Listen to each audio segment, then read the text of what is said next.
Right, so in today's video, what I'm going to do is I'm going to be giving you a bit of an update as to how this lawn is looking now that it's been nearly 2 weeks since we actually seeded it from scratch, and we're going to be giving it its first Fertilize 2, which you might be able to tell from what you can see at the moment may seem a bit mad, but there is method behind the madness. So on the initial sort of look of the lawn, you might be thinking, what are you fertilizing? There's literally nothing there. However, if you just zoom in, you can see the hue of green. The grass has started to come through. I'll get a little bit closer on the other side so you can sort of see what I'm talking about. Now, I don't know how well it picks up on camera. I'll sort of do it on this side of the fence because it's just a little bit easier rather than showing you through there. I mean, you can see the green hue there across the entire space, which exists, but you can see all these little grass blades that have just started to germinate over the past few days, and it's the same kettle of fish across the entire lawn. I mean, if you get really low now, you can probably see, yeah, you can see the green hue across the lawn to show you where the grass actually is. Now, some of you might be wondering at this point then, why I'm actually fertilising now if there's literally only just the first sort of signs of germination. And the reason being is because at the moment we have small little seedlings and they're going to stay that way for quite a while as they grow slowly. But by fertilising the space now, it's going to put a lot of nutrients down into the soil profile, which is going to get them off to the best start possible. And it's, like I said, it's the first signs of germination. It sort of came up roughly yesterday, and today, you know, there's a little bit more length in them. Now, what I want to make really clear is it's not that I'm going to be fertilising the plants. Obviously I am, because that's what's going to get the benefit from the product I'm using today. But what I'm fertilising really, or what I'm feeding, is the soil, because the soil's key. You know, the soil is probably king when it comes to the lawn. If you get the soil right, then the grass plants will thrive. So let's have a look at the fertiliser we're going to be using in today's video. So the fertiliser that I'm going with to fertilise this lawn is True Grass, and like it says at the top, recommended by the Lawn Association. And if you just head over to their YouTube channel and check out at least one of their videos, you'll understand then why I'm called the novice gardener, because I don't really know as much as what they do, not even close, but about lawns and lawn care, etc, etc. And this is their sustainable lawn food. And the reason why I'm putting it on today, like I said, my main aim is to feed the soil, and it actually says right at the top, it's a 2-in-1 lawn food, but also a soil conditioner too. It's packed full of loads of decent stuff, which is obviously going to give the plants and the soil the best possible environment. And what sort of steps this apart is it's not like a chalky fertiliser. It's made from composted food waste, so that in itself is going to be nutrients that are going to be feeding the soil. It's obviously a sustainable product. It's just going to be what this lawn actually needs to get off to a cracking start. So let's get to actually putting it down on the lawn. Now, you know you're watching the Novice Gardener YouTube channel when you've got the hose pipe that I've not even reeled in before making this video, and you got a cardboard box in the garden because the recycling bin was full from all the cardboard that went in there before it got collected this morning by the bin men. But I've been told recently, and it's true actually, that this spreader is mainly for seed, which, yeah, fair dues. I get why, because you don't want to be getting your seed in like your beds and your borders and whatnot. So it's going to give you a really precise application across the lawn. However, using this for fertiliser isn't always the best, because you can end up having stripes of darker green spaces that you fertilised and so on. So getting one of those little sort of hand crank ones, or the spinny disc ones which launches the fertiliser across the lawn, probably is ideal. However, I've not got one of those at the moment, and it gives rain for the next couple of days at time of recording. So we're going with Ye Old Faithful drop spreader. So it does say on the bag that the application rate is between 25 to 50 grams per square metre. It does say it covers 200 square metres on the front. That is when you put sort of a low application down on the lawn. Because I want to feed this lawn as much as I possibly can at this early stage, I'm going to go with the higher 50 grams per square metre. So with the lawn that I've got, it's around about 30 square metres, I'm going to put about 600 grams down.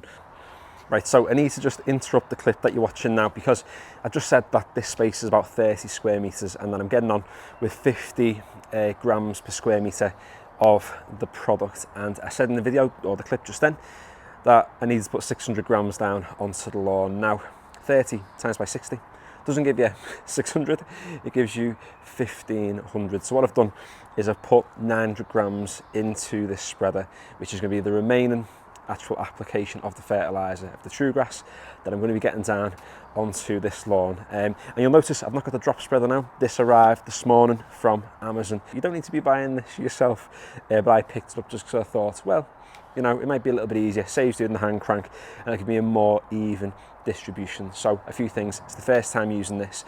I'll cut back to where I actually go on to the lawn with the drop spreader, and then you'll see me just after getting on with the remaining fertilizer with this different spreader. Now, because it's composted food waste, I'm going to give it the old sniff test.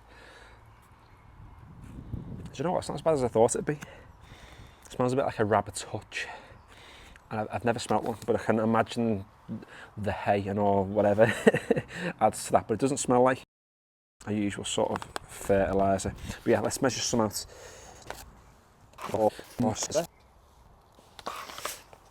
read a review of this on Amazon recently. If you go onto there now, you'll see it. And someone said, don't store it in the house, it absolutely stinks. It's not that bad. I mean, I'm squeamish at things at the best of the time when it comes to smells, but that's fine. And it's got a little sealy thing on it, very posh. I do have to say, in terms of packaging for fertilizers, you know, and just let me reiterate, I'm not sponsored, by the way. They've sent it to us and they're helping us out, but I'm not going to be showing things on this channel if I think they're not worth showing. But the packaging's superb. I mean, a little sealy thing there, bob on. And it's actually pretty high quality too, so win-win. I mean, it ends up in the bin in the end anyway, the bag, but you can't really complain. Now, it is quite small fertilizer. Give you a closer look. You can see it's only small little granules, so I'm going to make sure I put the spreader on a pretty low setting. And like I said before, because this spreader is mainly for dropping seed and not really, ideally, you know, not the best necessarily for putting fertilizer down, I'm going to go on at quite a low dispensing rate. I'll just do a few passes over the lawn. Now, I do know somebody's going to say to me when I start walking all over this lawn, I'm going to end up actually damaging a lot of the grass. Well, I don't think I am. I think it's going to be fine. I might put it under a little bit of stress just for the time being, but as I always say in these videos, no one's going to die. I might lose the grass seed along the way, but it's the price we're going to have to pay. Oh. Feels wrong, this. I don't like it. Oh, needs must. Sorry, grass. Oh, sorry, grass. Anyway, let's get on. Give it a few passes. Got it on quite a low setting. There we go.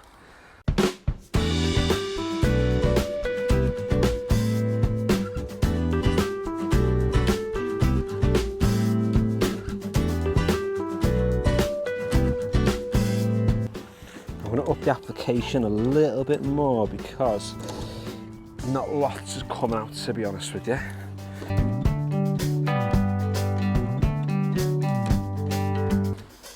I can already see the comments to this video saying, what are you doing, you've ruined your lawn, or you're destroying it, you can't fertilise it now.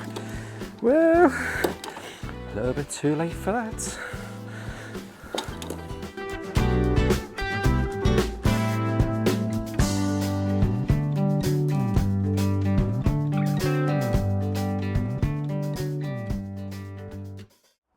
Right, so there we go, the lawn's had its first full application of true grass, and it's just a waiting game now. We've got a bit of rain coming in the next few hours and over the next couple of days, but then the temperatures do pick up again, and hopefully this time next week we'll be sort of standing in front of a lawn that is looking a little bit greener than it does now, because we've got that little bit of a green hue all the way across the lawn, which doesn't look too bad, to be honest. There's a lot of germination going on. And what's quite interesting is when I think back to when I actually seeded this lawn originally, and even when I did the massive overseeding last year, when the grass started to germinate, obviously, you know, it'd be similar to what it is now, but there was nowhere near the quantity of plants that are coming through at the moment. Even though it's like really early infancy, each of the grass plants, there's so many of them. There's all these tiny little needles. Looks like there's almost like millions of them knocking about compared to the ryegrass.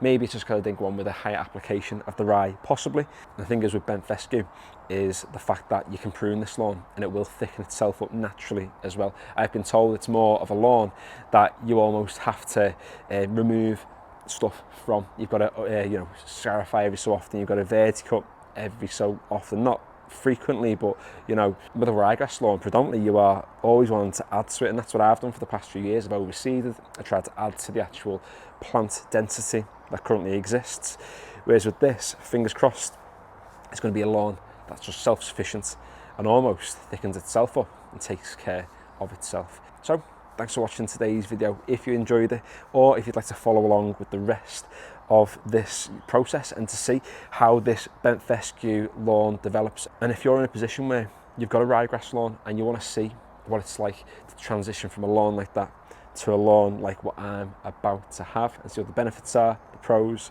the cons, then stick around on this channel, consider subscribing, and finally, thanks for watching.